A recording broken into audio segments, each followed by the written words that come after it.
வாசுதேவா, தட்சகனை காப்பதாக வாக்களித்தேன். தம்மை போல் காப்பதாக அர்ஜுனனும் வாக்களித்தான். தந்தையும் மகனும் ஒரே வாக்கினை அளித்தால் அதில் மகத்துவம் வாய்ந்தது எது? இரண்டுமே.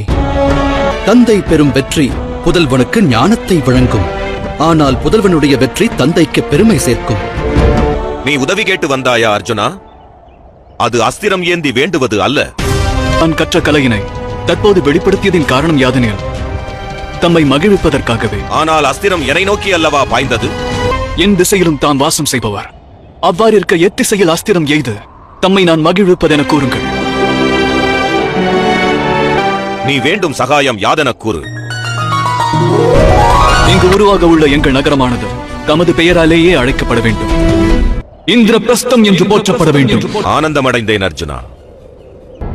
தம் பெயரால் அமைய உள்ள அந்நகரத்தை தாமே எமக்கு அமைத்து தர வேண்டும். விஸ்வகர்மாவிற்கு ஆணையிடுகிறேன். அந்நகரை நிர்மாணிக்கும் பணியானது விரைவில் துவங்கும்.